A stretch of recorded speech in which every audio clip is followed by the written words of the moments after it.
Boa noite, meus irmãos. Queremos celebrar hoje a ceia do Senhor, queremos nos alegrar, porque sabemos que a morte e a ressurreição de Jesus nos trouxe a possibilidade de nós ressuscitarmos, e nós estamos aqui, depois do nosso batismo, confessando mais uma vez a nossa fé, dizendo que nós estamos juntos com Jesus, queremos mais do que Ele tem para nós, queremos viver um novo nível espiritual. Quero te convidar a você colocar todo o teu coração nisso agora. Quero te convidar a sentar. Irmãos, eu quero lembrar que nós tivemos duas mensagens, agora nos últimos finais de semana, que fazem muita diferença no contexto dessa mensagem de hoje. Então, se você não esteve aqui com a gente, quero te encorajar a você ir na internet e assistir ou ouvir pelo Spotify as nossas mensagens, porque é uma cadeia de direções que Jesus está nos dando aqui. E nós falamos lá, então, há 2 domingos atrás, que nós precisamos muito esperar um mover que Jesus quer fazer em nosso meio, preparando o nosso coração. E o tema da nossa mensagem foi generosidade. Generosidade em todas as áreas da nossa vida, que Jesus nos ajude a crescermos nisso, mas que envolve também a generosidade financeira, de nós estarmos aplicando os nossos recursos de acordo com a direção e a vontade de Jesus. Lemos alguns textos que dizem que o crescimento na generosidade significa crescimento na felicidade. Significa nós avançarmos em qualidade de vida, nós sermos mais generosos. Só que tudo isso passa por uma submissão a Jesus que cresce, uma conexão com Jesus que cresce, e nós precisamos então que essa conexão transforme o nosso coração para um coração mais parecido com o de Jesus, que tem a generosidade máxima que nós podemos conhecer. E nós falamos na semana passada sobre tomarmos posição então, como um agricultor que espera a chuva, e isso é o que a Bíblia diz em Tiago e em outros lugares, nós queremos preparar a nossa terra, preparar as sementes. E quanto mais nós trabalharmos na preparação da lavoura, mais nós vamos desfrutar da chuva, que é algo que a gente não pode produzir, que Jesus quer derramar sobre nós. Então nós estamos esperando um novo tempo, um mover de Jesus prometido por Ele, e nós queremos nos preparar ao máximo, e isso requer que nós nos posicionemos. E nós falamos a semana passada sobre a importância de andarmos focados na maior vontade de Deus para a humanidade, que é nós estarmos amando a Deus sobre todas as coisas. Amando com todo o coração, com toda a alma, com todo o entendimento, com toda a força, como diz as Escrituras, ou seja, com o meu intelecto, com as minhas emoções, com os meus recursos, com as minhas capacidades físicas, com tudo que eu tenho, priorizar o amor a Jesus, o amor ao Criador, o amor a Deus. E nós assim vamos estar, segundo a palavra de Deus, experimentando a promessa de que tudo nos vai bem, inclusive com os nossos filhos, e a nossa vida vai se prolongar sobre a terra. Então nós estamos aqui querendo viver isso, querendo nos preparar nossa terra, para que nós experimentemos o maior número de frutos possíveis, depois que a chuva vier sobre aquilo que nós temos preparado. E Jesus quer continuar nos falando sobre isso, irmãos, porque nós falamos num segundo momento, a semana passada, sobre a importância não só de amar a Deus, mas de amar as pessoas. E vimos claramente que não é a mesma coisa. São duas coisas, a maior e mais importante é nós estarmos amando a Jesus, porque isso nos dá condições de fazer o resto. E amar as pessoas e ajudar as pessoas a se ligarem com Cristo, a começar por nossa família, a se estender por outros lugares, é a segunda parte. E é sobre essa que Jesus quer que a gente fale um pouco mais hoje, já que enfatizamos a primeira na semana passada. E o tema da mensagem de hoje é posicione-se como igreja. Posicione-se como igreja. Eu quero ir lá desde o começo. Quero ir para a criação de Deus. Quando Deus criou todas as coisas, criou a humanidade, criou o universo, Ele tinha um propósito. Ele tinha um projeto que tinha estrutura e objetivos bem claros. A Bíblia nos fala sobre isso, sobre a estrutura que Ele criou, e a gente pode ver a inteligência de Deus manifesta, a intencionalidade manifesta na ordem que tem o nosso universo, né? E também na criação nossa. Nós somos seres não só criados inteligentemente, mas que possuem inteligência em si, né? E nós estamos então aqui como projetos, como um grande sonho de Deus, e esse sonho inclui que nós vivamos uma vida plena aqui na Terra. Desfrutemos ao máximo do potencial que tem a criação dele. A criação não só de desfrutarmos do que está ao redor de nós, mas do que está em nós. Então, Jesus quer que a gente seja feliz. E uma questão importante que a Bíblia traz para nós é que o projeto, o sonho que ele tem, só pode ser desfrutado pelo ser humano sobrenaturalmente. Há um motor, há um mover nesse projeto que só é possível com a presença do Criador. Porque o projeto dele não foi, eu vou lançar essas pessoas e esse universo e vou me retirar e eles se viram sozinhos. Não, o projeto incluía ele. Porque está no centro de tudo que ele construiu, tem um relacionamento de amor com a gente. Um relacionamento de paternidade, a Bíblia diz, um relacionamento de família com os seres humanos. Então, esse projeto, ele só funciona no sobrenatural. Se eu quiser viver humanamente com minhas capacidades, com a minha inteligência, com a minha força física, ser feliz com esses recursos, a Bíblia garante, não será possível. Não será possível encontrar paz, não será possível encontrar satisfação, não será possível viver uma vida plena, nem na terra, se nós não tivermos o sobrenatural junto com a gente. Agora, é interessante que a Bíblia esclarece para nós que esse projeto que Jesus tem para nós, seres humanos, ele basicamente tem 3 etapas. A primeira etapa, que é o início, quando você entra no sobrenatural, se chama salvação, se chama novo nascimento. Eu já falei isso em outros momentos aqui, mas a teologia diz que esses 3 estágios, essas 3 fases do projeto de Deus, todo esse ciclo se chama santificação. Santificação, o que é ser santo, o que é santificar-se, é separar-se para Deus. É separar-se para Deus. Então o projeto de Deus é que nós nos separemos para Ele, nos relacionemos com Ele, andemos com Ele. E de 3 formas. A gente inicia esse processo quando a gente se torna filho, quando acontece a salvação na nossa vida, ou a conversão, como popularmente é conhecida. E a Bíblia diz então que quando um ser humano entende esse plano, toma uma decisão séria de amar e obedecer a Jesus, de ter um relacionamento com Ele, de um filho que ama e se submete ao Pai, essa pessoa nasce de novo. Essa pessoa passa a participar do reino de Deus. A Bíblia diz que essa pessoa é recebida como filho, lá em João capítulo 1. Essa pessoa é batizada com um Espírito de Deus, passa a ser habitado pelo poder de Deus, aí o sobrenatural entra na história, para ela viver o que está para viver, o que Deus sonha que ela viva. E essa pessoa então recebe esse Espírito que é chamado selo, ou penhor, para que ela possa ter uma entrada no reino de Deus, na vida eterna no céu depois, que é o último estágio. Então o primeiro estágio, que é o que eu estou falando agora, é a salvação, é quando eu me torno santo, posicionalmente falando. Eu ocupo uma posição de santo, de alguém que ficou separado para Jesus agora, para viver esse relacionamento com Ele. O segundo estágio vai ser um aprimoramento dessa posição. Mas eu quero primeiro falar um pouco mais sobre esse primeiro estágio. A primeira verdade de hoje é sobre isso. Jesus oferece a salvação e essa é a entrada no sobrenatural. Respondeu Jesus, eu sou o caminho, a verdade e a vida. Jesus disse, eu sou a vida. Então, é preciso estar com Jesus. Ele disse em outro momento que Ele é uma árvore, uma videira, e nós somos galhos. E aquele que então se conecta com Ele, esse pode dar fruto, esse pode viver e dar frutos. Se o galho se desconectar da árvore, não vai poder nem viver e nem dar frutos. Vai ter uma aparência de que está vivendo algo, mas na verdade a Bíblia diz que espiritualmente há morte.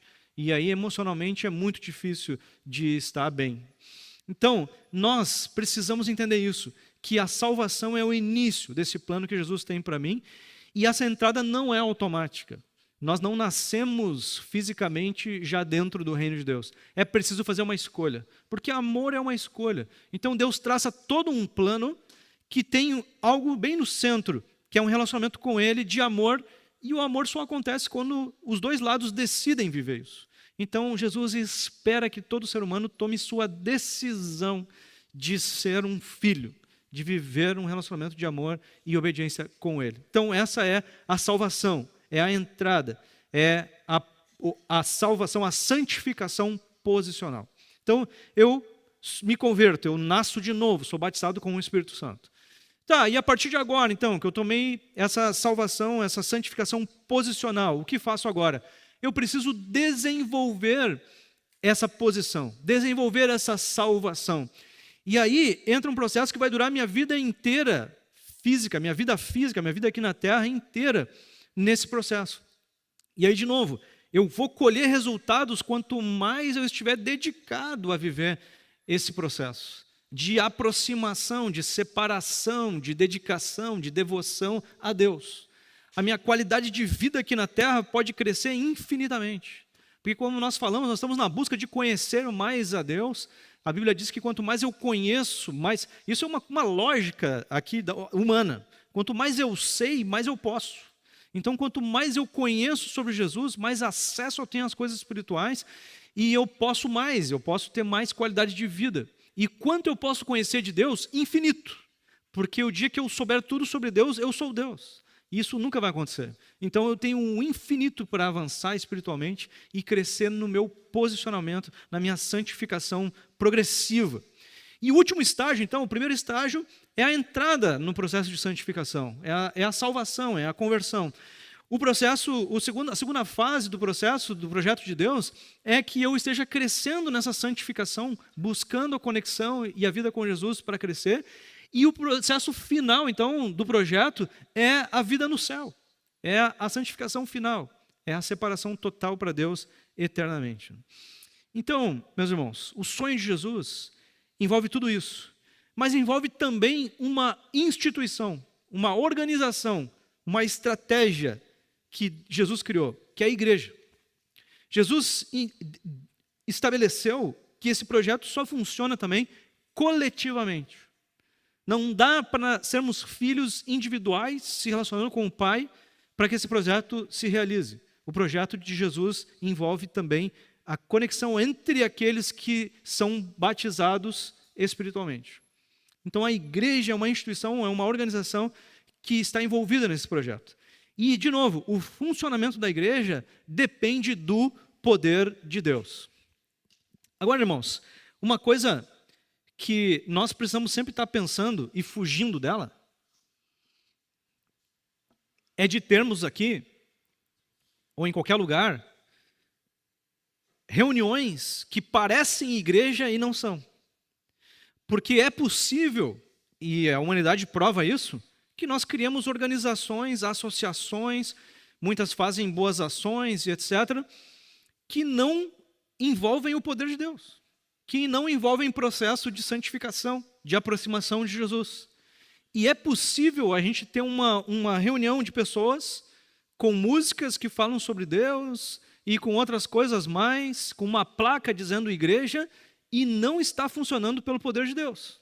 Está funcionando só pela capacidade humana de organizar uma reunião, de cantar músicas e etc.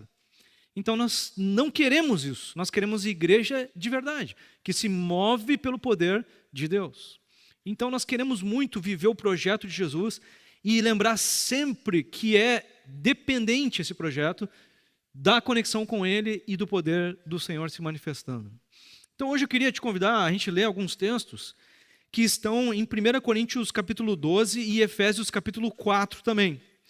E nesses dois, por que esses dois capítulos? Porque nesses dois capítulos trata-se do assunto de dons do Espírito Santo. E esse é um dos assuntos principais de hoje, então. Então a igreja, a segunda verdade de hoje, é que a igreja é o corpo de Jesus. E ali no capítulo 12, versículo 12 diz assim, 1 Coríntios 12, 12. Ora, assim como o corpo é uma unidade, embora tenha muitos membros, e todos os membros, mesmo sendo muitos, formam um só corpo, assim também com respeito a Cristo.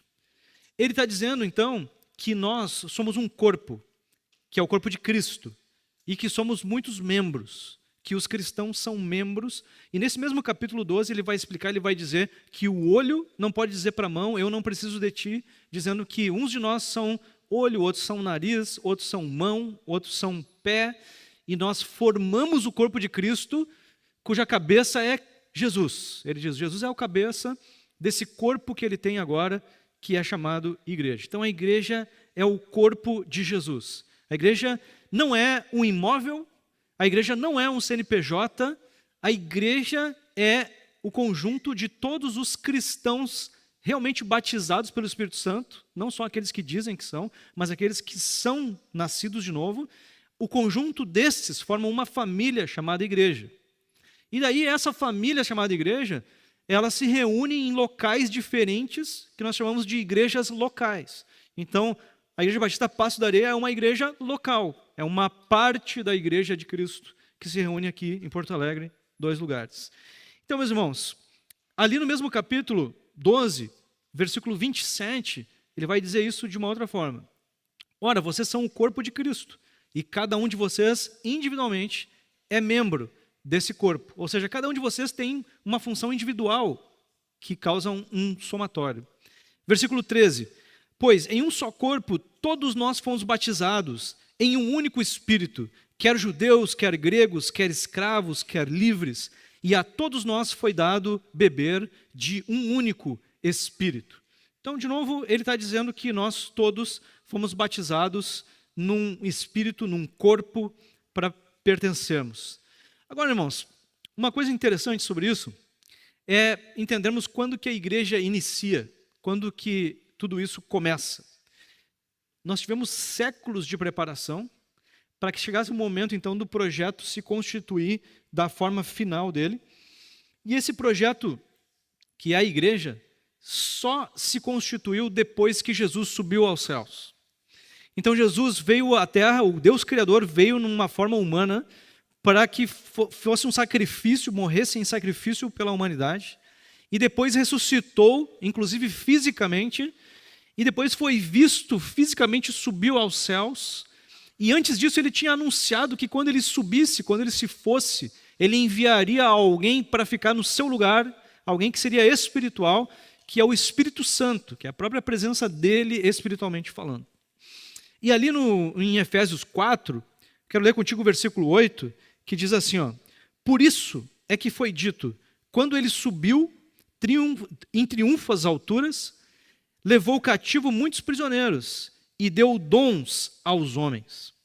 Meus irmãos, quando Jesus subiu, ele enviou o Espírito Santo e os 12 apóstolos receberam o Espírito Santo pela primeira vez de uma forma permanente. Ali se iniciou a igreja. Agora, mas por que tu está me falando isso? Porque a igreja está totalmente vinculada com esse poder individual que a gente recebe e com a responsabilidade que está junto, anexa ao recebimento desse poder. Como as pessoas falam aí nos filmes de super-heróis, né? Um grande poder envolve uma grande responsabilidade. É isso aí mesmo. Você recebeu um grande poder, você é batizado com o Espírito Santo, você recebe um grande poder, para quê? Para você poder fazer a sua missão, o seu propósito acontecer dentro da igreja, que é um propósito sobrenatural. E aí, meus irmãos, nós podemos ler ali, no mesmo, se você está em Efésios 4, aí, pode dar um pulinho ali no capítulo 1, para ler o versículo 13, Efésios 1, 13, que diz assim, nele, quando vocês ouviram e creram na palavra da verdade, precisaram fazer só 2 coisas, ouviram e creram na palavra da verdade, o evangelho que o salvou, vocês foram selados com o Espírito Santo da promessa.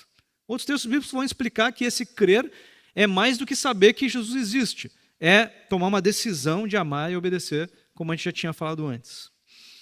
A terceira verdade, irmãos, que eu queria que nós guardássemos hoje, é que a igreja é um dos principais meios pelos quais Jesus se manifesta. Jesus podia usar quaisquer meios que ele quisesse para se manifestar, para falar o que ele tem para falar, para fazer o que ele quer fazer. Ele podia usar qualquer meio possível. Ele algumas vezes usa meios sobrenaturais. Ele usa milagres, ele usa manifestações sobrenaturais, aparição de anjos, sonhos e etc. Mas ele escolheu fazer principalmente de uma forma, através da igreja. Através daqueles que têm o Espírito Santo habitando em suas vidas. Porque isso tem a ver, irmãos, com essa lógica de ele querer um projeto que envolve amor, que envolve cooperação, que envolve parceria. É esse o projeto que Deus tem. Por mais que é um sobrenatural, ele quer que nós façamos parte. E façamos parte de maneira profunda. Tanto que ele está dizendo que nós seremos os braços dele que abraçam agora, porque ele não tem mais braços físicos, que nós seremos a boca que fala em lugar dele para as pessoas. Nós somos então o corpo dele aqui na terra, formado de muitos membros, mas um corpo que age sobrenaturalmente, com membros que são capacitados, potencializados sobrenaturalmente, quando foram batizados com o Espírito Santo. Então, irmãos, Jesus quer se manifestar principalmente através de nós. E o propósito da igreja precisa muito ser entendido. Então, se eu sou, e esse momento da ceia é muito propício para isso, se eu sou alguém que já fui batizado espiritualmente, pelo Espírito Santo, eu já fui batizado nas águas, que foi o mandamento de Jesus, nós agora estamos voltando aqui para revisitar o meu propósito como igreja. Eu sou igreja. Se eu sou batizado com o Espírito Santo, eu sou igreja de Cristo. Qual que é o meu propósito? E nós podemos resumir o propósito do cristão na Terra, pegando emprestada a definição do teólogo Wayne Grudem, e dizer que ele pode ser resumido em 3, que é a adoração a Deus. Esse é um propósito, é uma parte do objetivo que a gente tem, adorar a Deus, ou seja, eu me conectar com Ele, eu andar com Jesus, eu me vincular com o Senhor. A adoração a Deus. O relacionamento com Jesus é a parte principal. É a parte principal.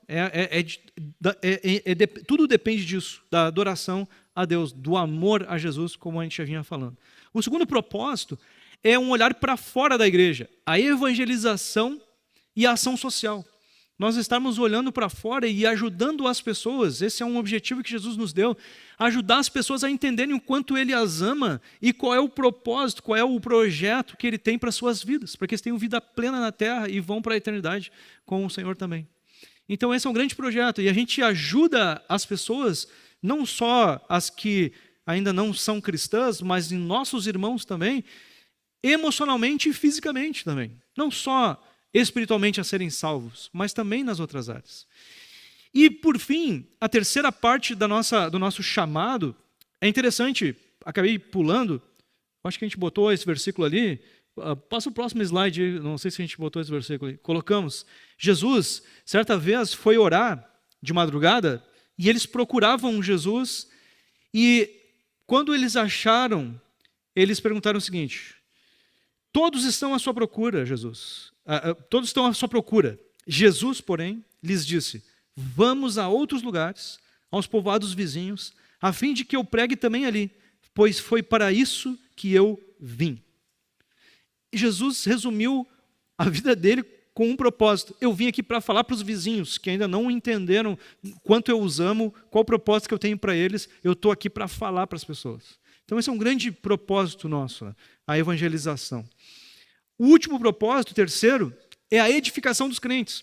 Nós estamos nos ajudando entre nós a vivermos essa santificação progressiva, esse crescimento na direção de Jesus. E esse processo, irmãos, é um processo muito profundo. Quando nós usamos esse poder que há em cada um de nós para vivermos essa profundidade de uma comunidade que cresce sobrenaturalmente. Efésios 4:11 diz assim, e ele designou alguns para apóstolos, outros para profetas, outros para evangelistas, outros para pastores e mestres, com o fim de preparar os santos para toda a obra do ministério, para que o corpo de Cristo seja edificado ou construído, até que todos alcancemos a unidade da fé e do conhecimento do Filho de Deus, e cheguemos à maturidade, atingindo a medida da plenitude de Cristo. Ele está dizendo, esse é o propósito. Ele distribuiu esses dons, ele cita alguns dons, essa é uma das listas de dons, e ele diz, isso foi dado para que o corpo seja construído, para que o corpo avance, seja edificado. Ele fala até de atingir maturidade através da unidade da fé, até que chegue a uma plenitude de Cristo, para atingir os maiores níveis possíveis. Então nós estamos aqui com essa missão também, irmãos, de usarmos o que Jesus nos deu para que nós possamos ajudar um ao outro a crescer, a avançar para novos níveis, como família e como igreja. E é interessante, irmãos, pensar sobre isso, porque eu, por exemplo, posso olhar para alguns irmãos. O dom é uma capacidade do irmão servir acima da média de outros irmãos. Então, por exemplo, a evangelização, falar de Jesus para outros que ainda não tomaram a sua decisão por nascer de novo, é uma missão para todos nós. Mas, como nós lemos aqui, tem o dom de evangelista. Tem pessoas, tem irmãos que recebem uma capacidade, um dom de evangelização que vai muito acima da média dos demais cristãos. E quando eu vejo alguém que tem esse dom e coloca ele em prática, porque é possível que você tenha o dom e você coloque ele guardado. Mas aqueles que têm o dom e colocam em prática, isso é surpreendente ver a facilidade que a pessoa tem de fazer isso. Faz isso em todo lugar, fala e ajuda pessoas, e é numa fila na rua, e essa pessoa começa a falar com alguém, e essa pessoa daqui a pouco já entrega a vida para Cristo, já está orando ali, e é todo dia, é toda hora, é um dom, uma capacidade. Aquilo ali nos alegra de ver um sobrenatural de Deus se movendo ali, mas também nos encoraja a gente também evangelizar um pouco mais, e essa pessoa traz gente para a igreja e etc., ajuda o nosso corpo aqui a avançar na sua missão. Da mesma forma, a gente pode falar sobre pessoas que têm o dom da misericórdia. Todos nós aqui precisam agir com misericórdia, com graça e tudo mais, mas tem aquele que tem o dom da misericórdia que é impressionante. Tu olha e diz assim, eu não consigo chegar nesse nível. Eu conheço pessoas, irmãos, que tiram pessoas da rua e colocam dentro das suas casas. Já foram assaltados, roubados muitas vezes, mas continuam fazendo isso porque tem uma capacidade de amar, de perdoar muito grande. Para nós é loucura. Eu conheci um sujeito que ele costumava passar temporadas morando na rua, junto com os moradores de rua, por opção própria, porque ele entendia que precisava amar essas pessoas, falar de Jesus para essas pessoas, e ele ia morar na rua com elas. Passava um mês morando na rua.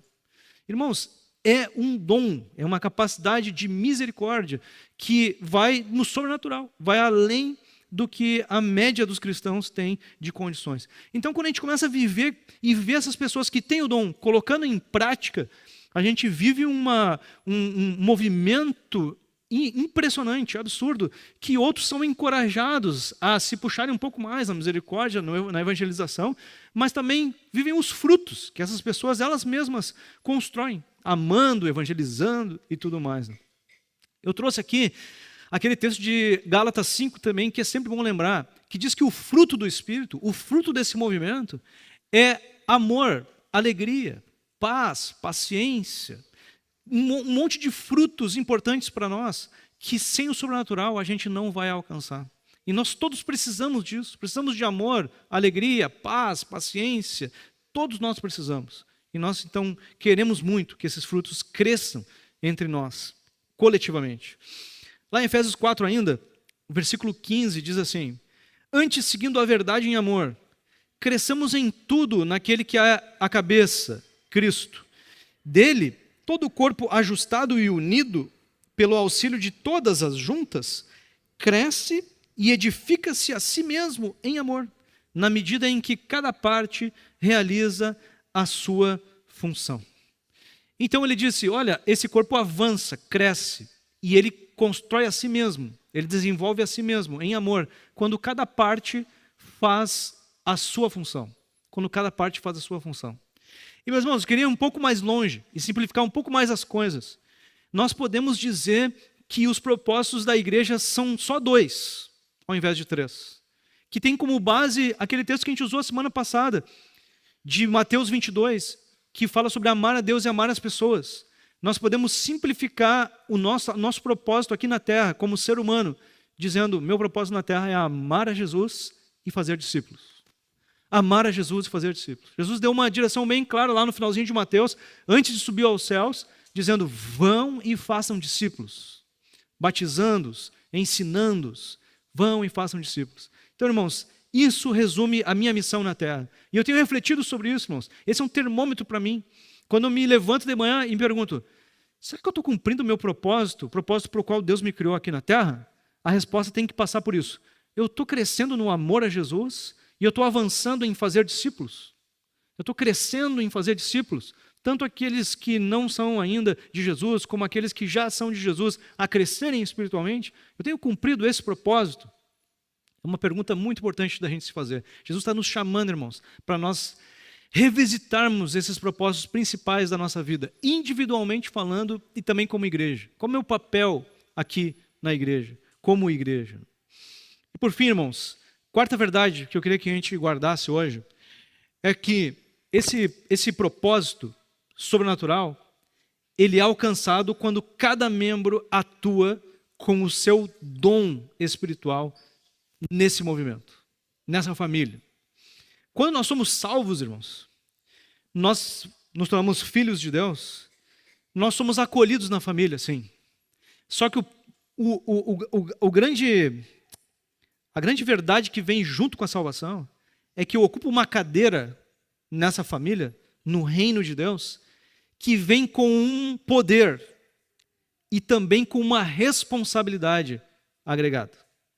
Então eu estou na família não só para ser acolhido, eu estou na família para assumir meu posto, meu cargo, minha frente de trabalho nesse reino. Eu sou também soldado, é um alistamento também, quando eu me coloco no reino de Deus. Por quê? Porque eu recebi um poder para fazer uma parte que é fundamental para a família. Se um órgão do corpo para de funcionar, todo o corpo sofre. Ali em 1 Coríntios 12 mesmo diz isso. Então eu tenho uma responsabilidade com a minha família, com o corpo, de fazer bem, usar bem o poder que eu recebi para ser aquele membro, para fazer aquela função acontecer. E ali, em Efésios 4, o versículo 7 vai dizer assim: a cada um de nós foi concedida a graça conforme a medida repartida por Cristo. Por isso é que foi dito, quando ele subiu em triunfo às alturas, levou cativo muitos prisioneiros e deu dons aos homens. Esse texto está dizendo que cada um de nós recebeu uma graça conforme a medida que Jesus repartiu. Então, cada cristão, quando recebe o Espírito Santo, recebe pelo menos um dom. Mas onde é que estão esses dons aí? Esses dons estão em 4 listas na Bíblia. 3 capítulos, 4 listas. Que é 1 Coríntios 12, tem 2 listas. Romanos 12 tem uma lista, que nós já lemos aqui. E Efésios 4 tem outra lista.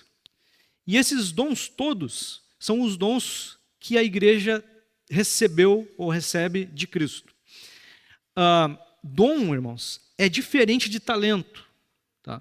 Então, tem muitos talentos que a gente recebe de Jesus. Diferentes talentos. Só que os talentos, Jesus espera que a gente use para a santificação, para a aproximação com Ele, para o reino de Deus. Mas os talentos podem ser usados até contra o reino de Deus. Então, se eu sou uma pessoa que tem capacidade para música, por exemplo, é um talento. E esse talento pode ser usado para louvar ao Senhor, para levar a igreja, para levar pessoas para perto de Jesus, ou pode ser usado para blasfemar contra Jesus, falar para as pessoas se envolverem com o pecado e um monte de outras coisas. Então, facilidade de praticar algum esporte. Conheço pessoas que evangelizam através do esporte. Agora eu já conheço pessoas que fazem um esporte para levar muita gente para a perdição. Capacidade de cozinhar, capacidade de trabalhar com crianças, capacidade de trabalhar com adolescentes, tudo talentos que podem ser usados para o reino de Deus. Devem ser usados para o reino de Deus. Mas além de você ter essa capacidade, esse talento, você tem que se perguntar, e qual desses dons aqui, desses 18, 17 ou 19 dons, porque tem variação ali, tem alguns dons que são parecidos, e alguns vão dizer, não, esse aqui é o mesmo dom, é 2 nomes para o mesmo. Tudo bem, nós podemos ter alguma diferença de entendimento, mas, irmãos, eu vou dizer que são 19 dons. Então eu preciso, além de usar meu talento de música, de cozinha, de esporte, de trabalhar com criança, de isso e aquilo, eu preciso me perguntar, além disso, qual dos 19 eu recebi? E como que eu posso usar no reino de Deus? Eu quero usar no reino de Deus, porque eu quero experimentar os níveis espirituais mais altos. E eu entendi que é coletivamente que eu vou chegar lá. Então, como que eu uso? Como que eu descubro? Como que eu uso? Isso tem que ser uma pergunta feita para Jesus. Você precisa se conectar com Jesus e entender qual é esse dom. Porque depende o teu crescimento espiritual e o crescimento da igreja que tu pertence também depende disso. Estamos esperando que você use o seu dom para que a gente possa avançar um pouco mais, para que a gente possa viver mais do sobrenatural de Deus. E aí eu quero citar esses 19 dons ali, tem a referência do lado sempre, né? Que são os seguintes: profecia, o que eu estou fazendo aqui agora é profecia, quando você traz um recado de Deus para alguém. Uma mensagem de Deus, é você trazer uma mensagem de Deus para alguém. Então você pregar as escrituras é profecia, no sentido mais geral. Mas também você pode ser usado por Jesus para dar um recado muito específico para alguém, para uma pessoa, ou para um grupo de pessoas, dizendo, olha, Jesus está dizendo que não é para vocês irem nessa viagem, porque vai acontecer algo ruim com vocês, não vão. Pode ser um recado, uma profecia. Quem tem o dom de profecia faz com muita frequência, é a pessoa que faz acima da média. O serviço, a palavra já diz o que é, né? O ensino, uma capacidade acima da média de transmitir conhecimento do reino de Deus para outras pessoas. A exortação ou o encorajamento, são pessoas que têm muita capacidade de encorajar, de animar, de botar para frente, né? Muito importantes na igreja. A contribuição é a contribuição financeira. Então, todos nós precisamos ofertar para o sustento do reino de Deus, mas tem pessoas que fazem de uma forma muito sobrenatural. Liderança ou administração é aquela pessoa que tem capacidade de administrar o reino de Deus, a questão de administrar pessoas, equipes, logística e tudo mais para o reino de Deus. A misericórdia, a gente já falou sobre isso, até demos exemplos. O conhecimento, o dom do conhecimento é você observar e sistematizar o conhecimento do reino. Às vezes essas pessoas não têm capacidade muito de ensinar, mas ela tem capacidade de assimilar, de reter, é uma pessoa que tem muito conhecimento e sistematiza isso. A sabedoria é a pessoa que pode colocar em prática o conhecimento bíblico no sentido de aconselhamento, direcionamento, é a pessoa que é sábia, tem o dom de sabedoria no sentido de botar em prática o que o conhecimento do reino deu para ela. Depois milagres, que é a operação de diferentes milagres. Depois, especificamente, os milagres de cura, né? Algumas pessoas vão dizer que esses dois são o mesmo, mas pode ser diferente. Pode ser um que opera milagres diversos e o outro, especificamente, o milagre de cura. E essa pessoa, então, qualquer um de nós que somos habitados pelo Espírito Santo, nós podemos orar por alguém, e já aconteceu comigo, e essa pessoa ficar curada sobrenaturalmente. Uma coisa que a medicina não alcançava, oramos e a pessoa ficou curada. Mas o sujeito que tem o dom de cura, ele faz isso com uma frequência grande. Ele faz toda hora, ele faz com uma capacidade muito maior do que o cristão normal, né?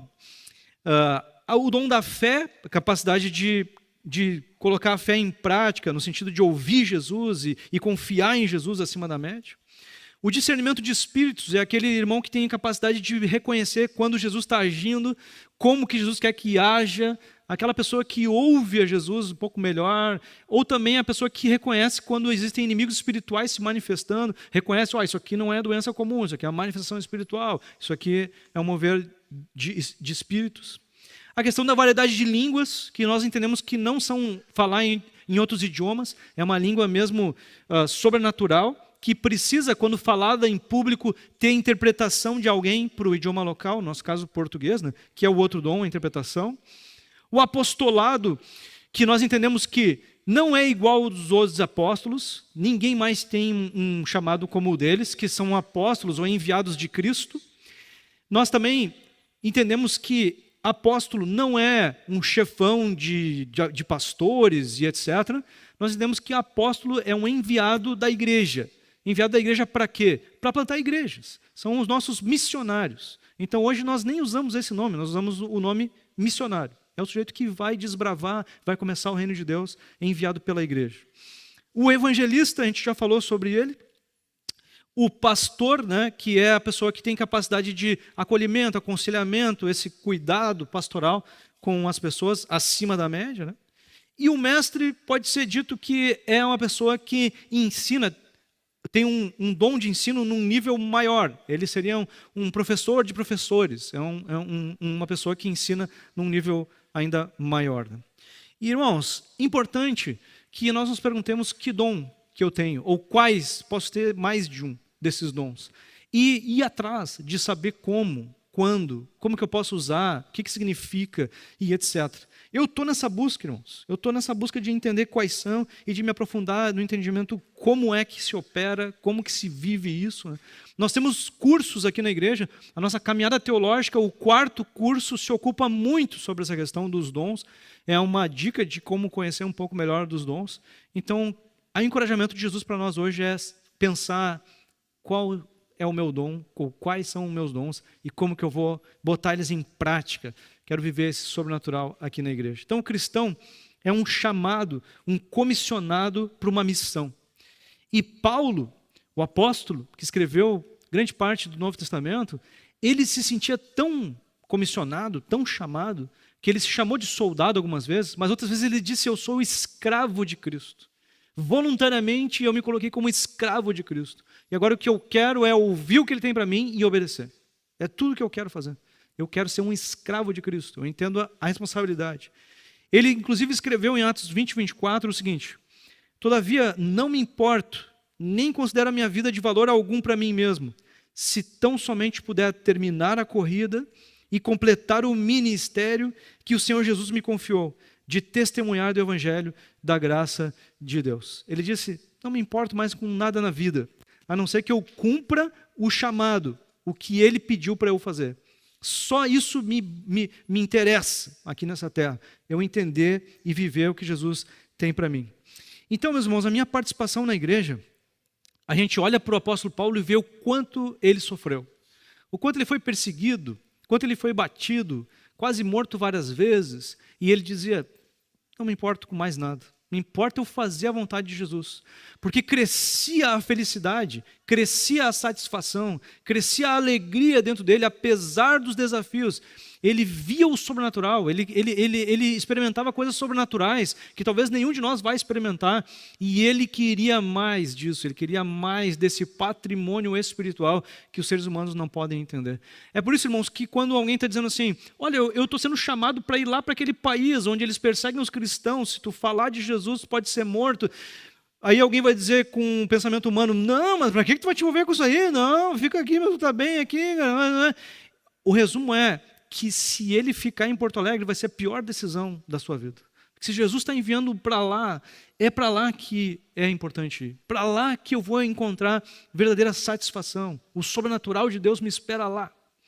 Então, por isso, irmãos, que nós servirmos na igreja não é uma questão de conforto. Nós escolhermos aonde nós vamos congregar, como que nós vamos viver o Evangelho, não é uma questão de: aqui eu fiquei mais confortável, aqui está mais quentinho, aqui é mais legal. Não, é aonde Jesus está me enviando. Aonde Jesus está me enviando. E aí, meus irmãos, a gente começa a viver uma outra realidade, um outro pensamento sobre a igreja.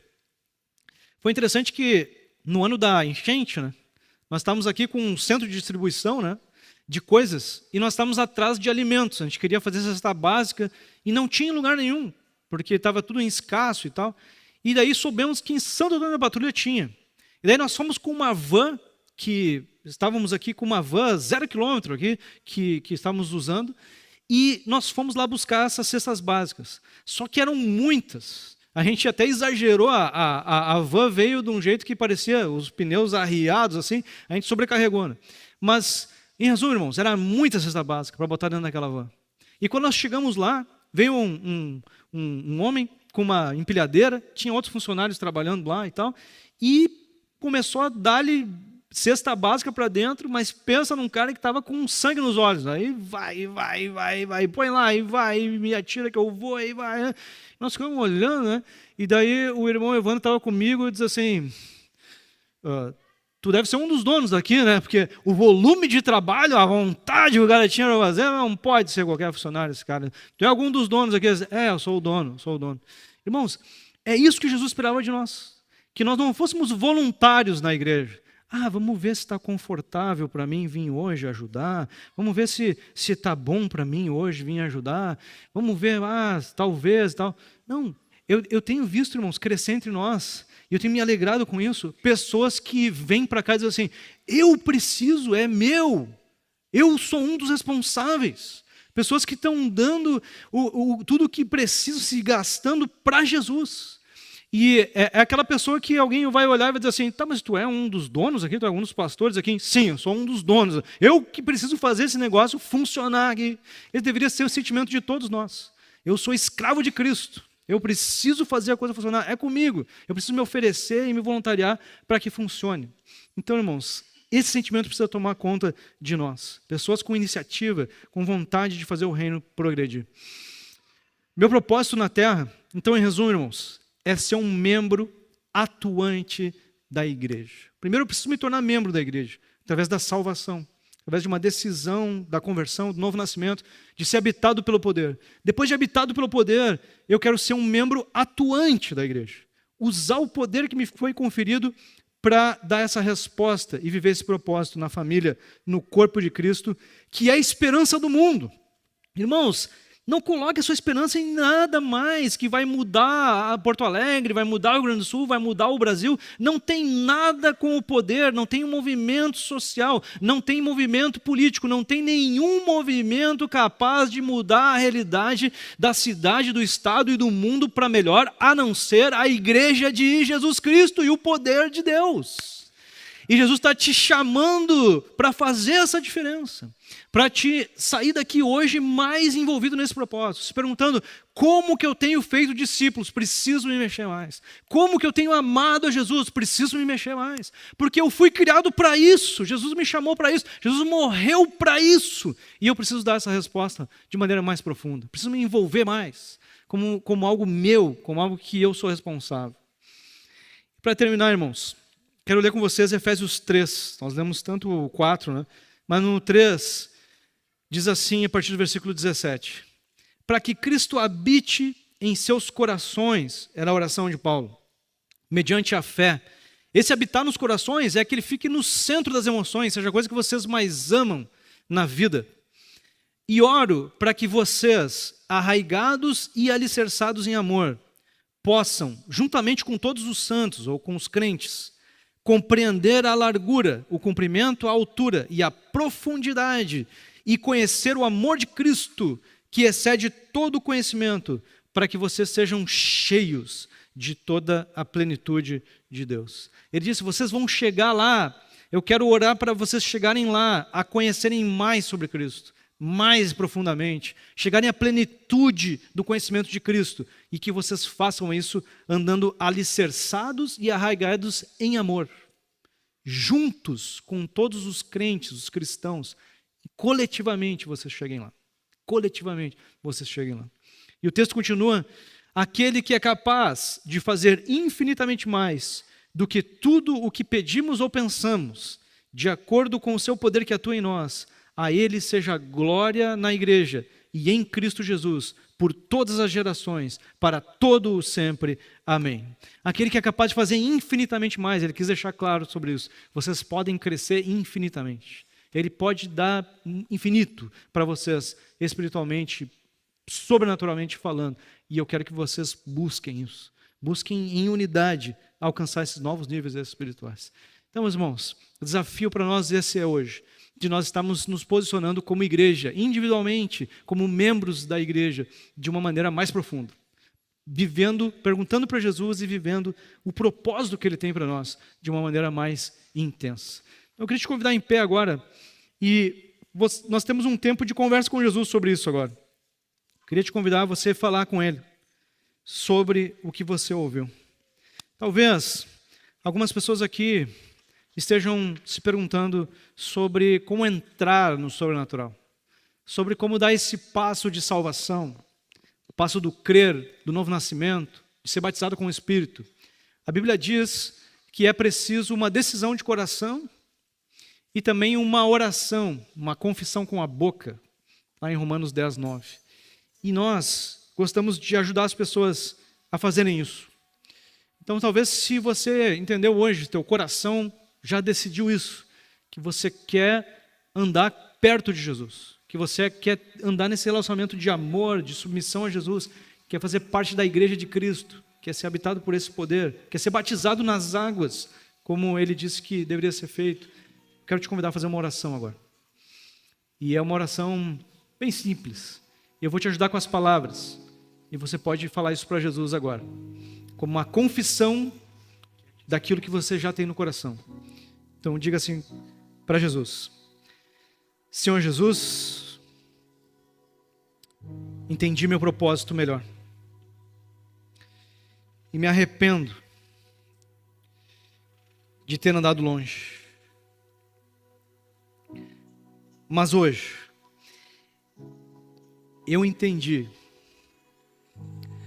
que preciso de Ti. Quero ser Teu filho. Quero Te amar. Quero Te obedecer. Quero desistir da minha vontade. Quero seguir a Tua vontade. Quero entregar o controle nas Tuas mãos. Quero seguir a Tua palavra. Quero fazer parte da Tua igreja. Te entrego a minha vida e tudo o que está por vir. Todos os meus dias nas Tuas mãos. Toma conta, Senhor, de tudo que eu sou e de tudo que eu tenho. Faz em mim o Teu sonho. Amém. Amém. Se você tomou essa decisão hoje, se você fez essa oração pela primeira vez, como um gesto novo nascimento, entrada no reino de Deus, eu queria te convidar a você nos informar de alguma forma hoje. Se você quiser, nós queremos também orar juntos agora, nos preparando para a ceia. E eu queria que tu começasse essa oração falando tu com Jesus sobre os teus dons. Se você estivesse perguntando para Jesus: Jesus, como que eu posso servir melhor? Como que eu posso cumprir meu papel melhor? Como que eu posso viver o sobrenatural melhor? Individualmente como membro, cumprir esse chamado. Eu queria que tu deixasse Jesus falar contigo agora sobre isso. Que tu estivesse te preparando para essa ceia, dizendo: Jesus, quero dar um passo maior de responsabilidade. Quero me posicionar melhor. Esperando a chuva que está por vir, eu quero estar preparado para ser usado com poder. Fala com Ele. Jesus, é uma honra para nós, Pai, é um privilégio que Tu tenha nos chamado com tantas falhas que temos, Pai. Nós Te agradecemos, Pai, porque precisamos da Tua ajuda. Somos falhos, Pai, mas temos, Senhor, o privilégio de Te servir. Nós Te agradecemos, Senhor, pela Tua salvação, Pai. Te adoramos pelo Teu amor por nós, Pai. Te agradecemos, Senhor, porque contigo nós não temos falta de nada, Pai. Somos muito abençoados, Senhor. Temos, Senhor, vida em abundância, Pai. E nós sabemos que o Teu desejo é que isso não fique só para nós. Que nós saibamos como transbordar melhor, Senhor. Transbordar o que Tu tem nos dado, Senhor, a salvação que nos alcançou na vida de outras pessoas, Pai, fazendo discípulos, como é o Teu chamado para nós. E nós pedimos a Tua ajuda hoje para entender como fazer isso melhor, Senhor. Precisamos de Ti, precisamos da Tua ajuda, Pai, para que Tu nos dê clareza sobre nossa missão como igreja, mas também, Senhor, como nossa missão individualmente, como membros. Nós precisamos entender, Senhor, precisamos da Tua ajuda, da Tua clareza, e nós queremos colocar nossa disponibilidade hoje aos Teus pés. Estamos aqui querendo crescer, Senhor, na disponibilidade de Te ouvir, Senhor, de buscar entendimento sobre esse propósito, de buscarmos, Senhor, mais conexão contigo, de servirmos melhor, Senhor, de transbordarmos mais, Senhor, nas vidas de outras pessoas. Ó, Senhor, nós queremos agora nessa mesa pedir que Tu continue transformando o nosso coração, Pai, que Tu continue nos ajudando a nos aproximarmos de Ti, a de fato colocarmos tudo que nós temos para Te amar, para Te conhecer, para andar perto de Ti, mas também, Senhor, para transbordar, para alcançar outros, para cumprir nossa missão, com entendimento, com clareza sobre os teus dons, sobre o teu propósito individual e coletivo. Dá-nos graça, Pai, de continuarmos ouvindo e vivendo o teu propósito para nós. É a nossa oração em nome de Jesus. Amém e amém. Amém, meus irmãos. Amém. Quero convidar